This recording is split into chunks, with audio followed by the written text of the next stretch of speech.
Hi guys, this is Raj. போன வீடியோவில் நான் கீழே மென்ஷன் பண்ணவங்க எல்லாம் என்னை வந்து டேங்கை வந்து க்ளீன் பண்ணுங்கன்னு சொல்லி கமெண்ட் பண்ணியிருந்தாங்க.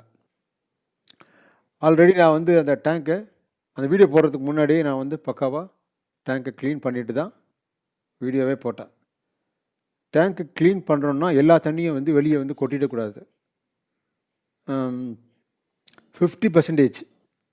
50% வந்து அந்த தண்ணியை வந்து முதல்ல தண்ணியை ஃபிஷ் எல்லாம் எடுத்து தனியாக வச்சிடணும்.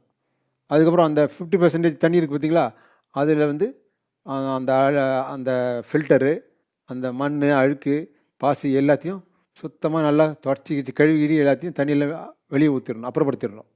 அதுக்கப்புறமேட்டு திருப்பியும் வந்து நம்ம ஃப்ரெஷ்ஷாக தண்ணி வந்து அதில் ஊற்றணும்.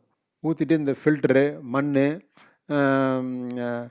வேறு எக்ஸ்ட்ரா நம்ம எதாவது போடுறதுனா போட்டுட்டு அதுக்கப்புறமேட்டு அந்த ஏற்கனவே எடுத்து வச்சோம் பார்த்திங்களா, அந்த தண்ணியையும் ஃபிஷ்ஷையும் அதில் விட்டுட்டு அதுக்கப்புறம் நீங்கள் அதை பார்த்தீங்கன்னா பக்காவாக பளிச்சுன்னு தெரியும்.